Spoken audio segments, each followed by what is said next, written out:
Sa tingin ho ba ninyo, attorney, itong mga pagtitipong ganito, mapipressure po si Ombudsman Rimulya o ang gobyerno mismo na huwag ituloy yung kanilang binabalak na paghahain po ng plunder case laban kay Marcoleta? Ah, 50-50. Hindi natin alam. Ah, dahil pwede nilang tignan na the only way na humupa yung galit o pagpoprotesta ng INC ay hindi ituloy ang kaso kay Senator Marcoleta. Pero pag ginawa naman nila yon, magrereklamo naman yung kanilang mga kaalyado ah, at magsasabi na natakot ang ombudsman sa ginagawang pagtitipon ng mga tao as led by the INC. So, yung makakasagot lang yan ay panahon. Tignan natin kung ano ang gagawin ng ating ombudsman, kung itutuloy niya ang kanyang paghahain ng kaso laban kay Senator Marcoleta. Kasi sinabi niya na nandyan na ready for filing So, pag hindi niya in-file for whatever reason, siguro masasabi natin na good for Senator Marcoleta at umubra ang rally. Pero yung tanong natin, titigil ba ang pakikilahok ng INC sa mga rally kung babawiin ang pagkaso kay Senator Marcoleta? Yung rally ba na ito ay dahil lang ba para kay Senator Marcoleta? Yan rin yung ating aabangan. Opo, bago ko lang ipasa kay Partner Admar, sa karanasan po ninyo bilang isang abogado po, attorney, mayroon na ho bang mga kasong naabsuelto o hindi na ipagpatuloy dahil sa mga protesta or mga pagtitipong ginagawa tulad po na ganito? Wala akong maalala no na specific instance. Baka nagkaroon na rin in the past, no, but I cannot recall of any.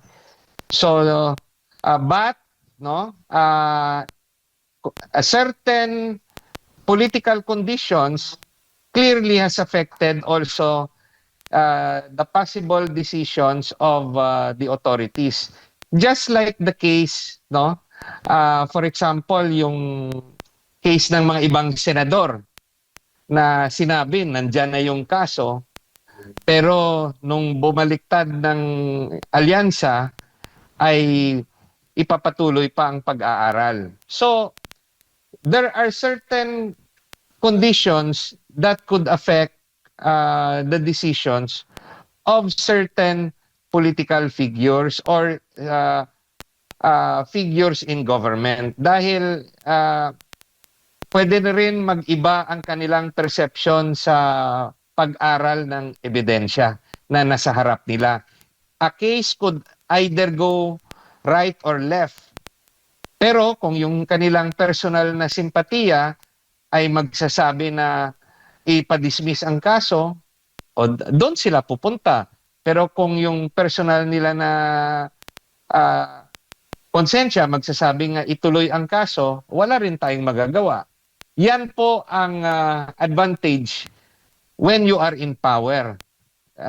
Gaya sa ngayon, sa tingin ng kaalyado natin, no, na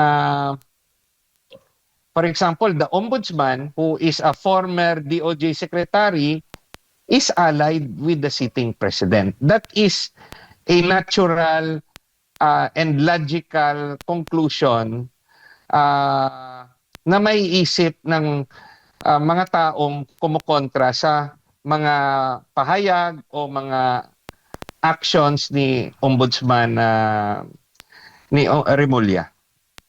Opo, attorney, si Admar ulit ito. Dito tayo sa plunder case ni Senador Rodante Marcoleta.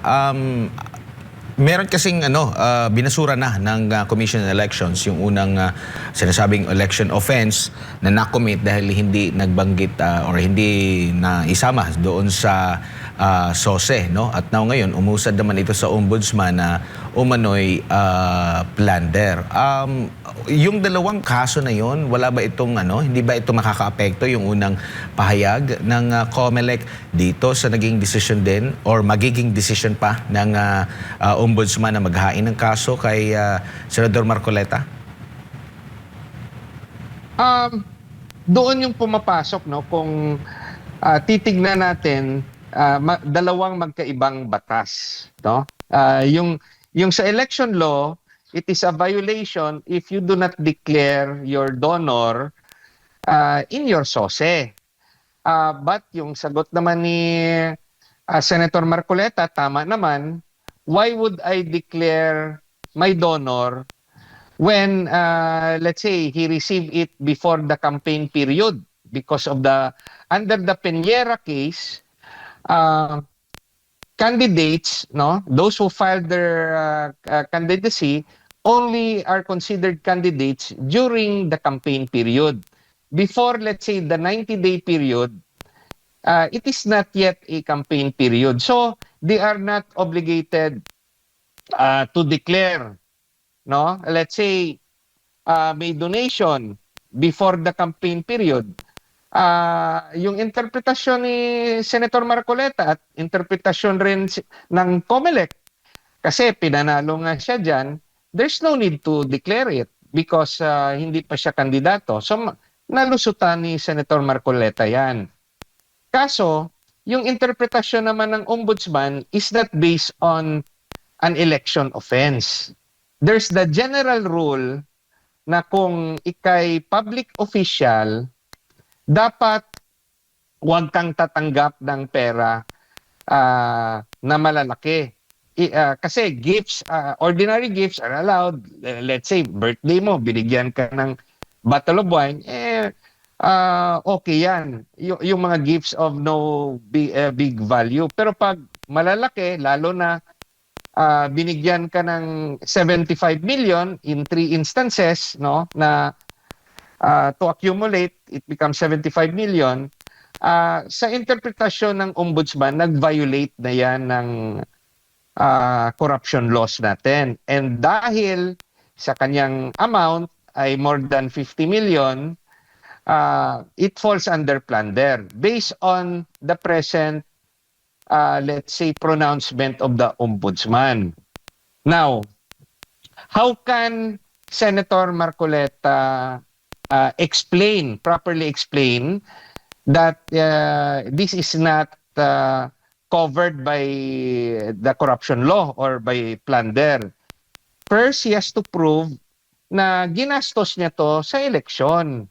So that will show that indeed what he received, he really spent it in the elections. Now, for example, if based lang sa aking memory, I think more or less he spent, for example, 100 million for the campaign, which is more than his SALN, kasi yung SALN niya, let's say based on my memory, more or less dineclare niya 50 million.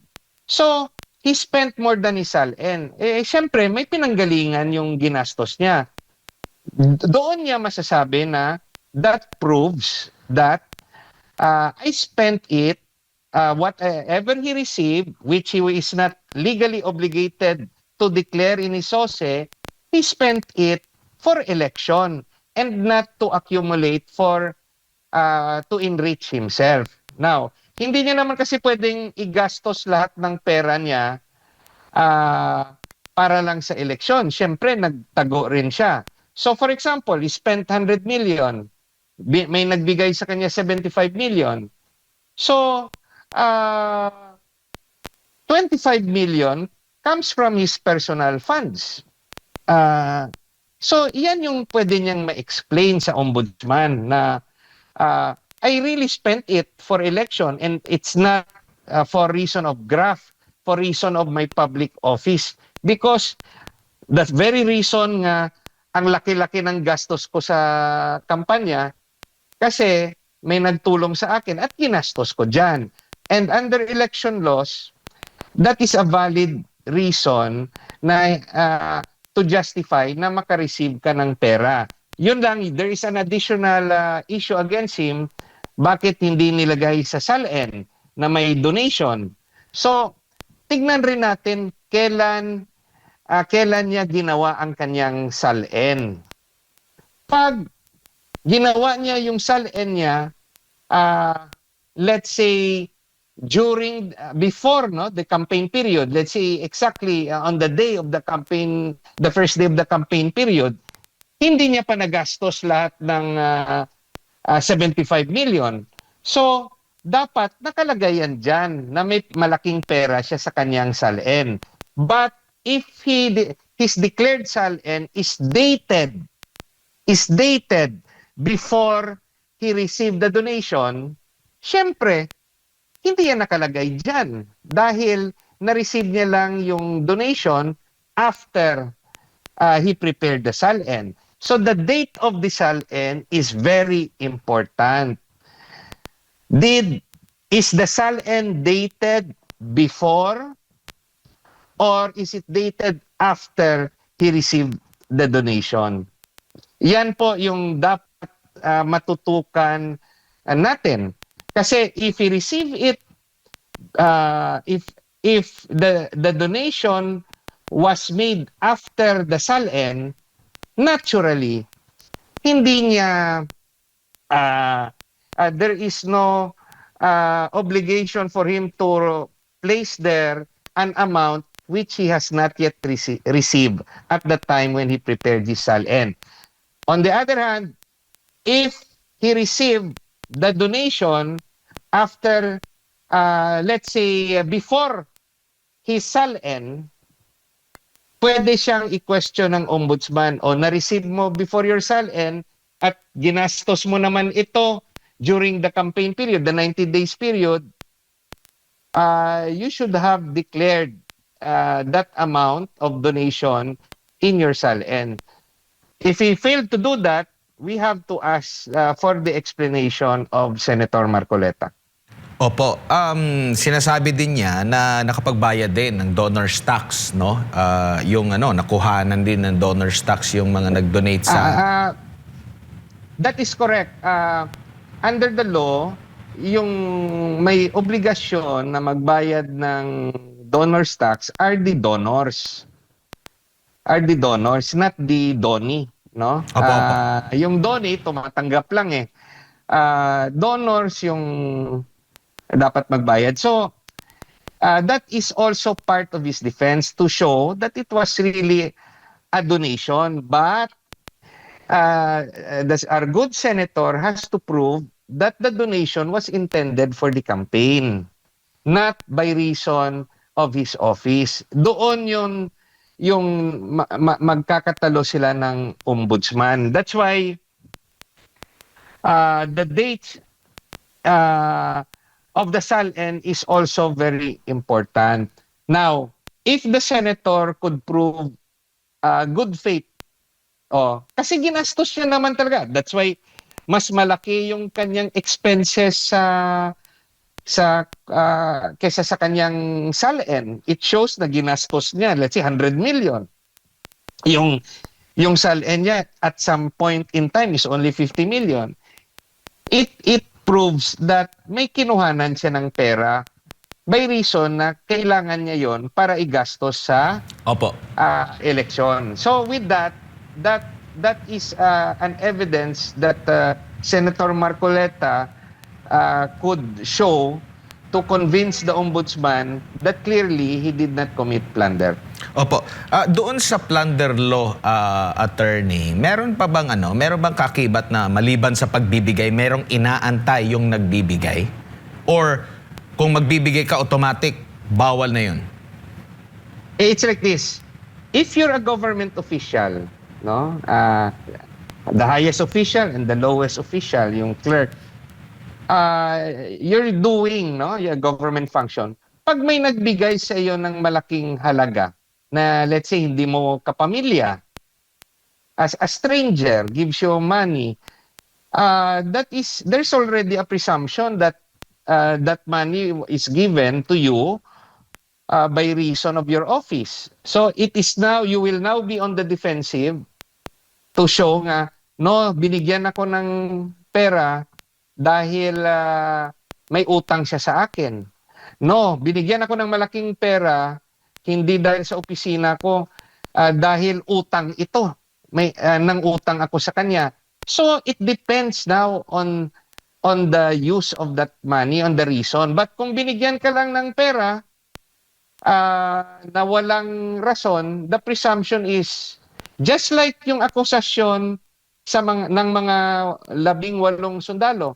Namigay lang sila ng pera sa mga politiko. Oh, malay natin yung sasabihin ng politiko para rin yan sa eleksyon. Sasabihin ng politiko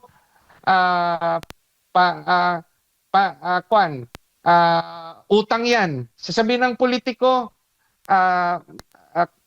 may sariling purpose yan. So nobody will accept will admit that it is for reason of their office. But the point is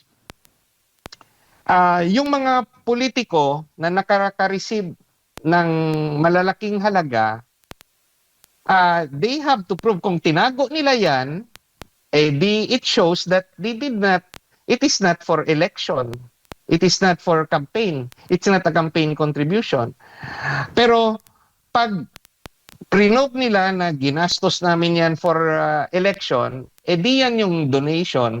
Now, it's a different story if they violated another law, which is the election laws. We're only explaining, no? When you're a public official, you have to justify and strictly justify why you receive a big amount. And you have to prove that you spent it for a particular purpose or hindi mo ginastos, ibig sabihin, tinago mo at ibig sabihin, it was given to you presumably because of graft. Opo, marami tayong nababasa din sa social media, lumalabas sa ating wall, sa Facebook attorney na bakit kung ganito yung magiging logic ngayon ng gobyerno, lalo na ng ombudsman, tanging si Senador Marcoleta lang ba ang merong ganitong kaso? Kasi marami tayong nakikita. Bakit si ang dami, mas malaki pa nga dito sa perang sinasabi nitong si Senador Marcoleta na kanyang natanggap. Tingin mo, attorney? Itanong natin yung circumstansya. Dineclare ba sa SOSE or hindi yung pera? May nag-admit ba sila in public or hindi? Yun. In criminal prosecution, no, no complainant, no complaint. In the particular case dito, si Senator Marcoleta mismo na umamin na may tinanggap siya purposely for the election, for campaign contribution. So, it shows, binayaran rin yung donor stock. At as shown by SOSE, ginastos talaga ng ganun kalaki. And as justified also, sasabihin niya, I am not obligated to put it as a donation at that based on election law because it was given to me before the campaign period. So, yun yung merong rason rin si Senator Marcoleta na malas lang siya dahil yung ombudsman sees it differently, no? Strictly interpreting the law na nagsasabi na bawal magtanggap ng gift. O di yung depensa naman ni Senator Marcoleta, it's not a gift, it is a campaign contribution. So, yun nga yung sinasabi ko, the ombudsman could have decided either way, to the right or to the left. He could have could just dismiss it, just like what the COMELEC did. But if he pursues this case, it's not the end of the world for Senator Marcoleta. The courts will have to decide on it. Yun nga lang, just like the case of Tatay Digong, habang nililitis ang kaso, nakakulong ang akusado because of the nature of the accusation. Yung pag-plunder, non-bailable in general. May lusot lang dyan si Senator Marcoleta if the evidence is weak. He has to argue that there is strong evidence showing that he really spent it for his campaign to justify that this was not given, the amount was not given by reason of his office, but by reason of being a campaign contribution for election purposes. Opo. Yan, attorney, siguro yung huling mensahe sa lahat po na ating mga kababayan na nanonood po at nakikinig sa inyo sa mga oras na ito. Mga kababayan ko, napakagulo ng ating bansa sa ngayon, no?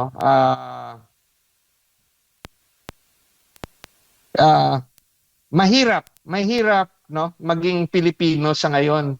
Naaalala ko tuloy ang stories of history, no? At yung mga sulat na libro ni Gat Jose Rizal, yung Noli Me Tangere at El Filibusterismo. Yung mga nangyayari noon, umuulit pala. At yun ay applicable sa atin ngayon. Maraming salamat, SMNI. Thank you, attorney, at magandang hapon po sa inyo. Ayan po mga kababayan, si Attorney J.D. Hinlo, Deputy Secretary General for Visayas ng PDP Laban.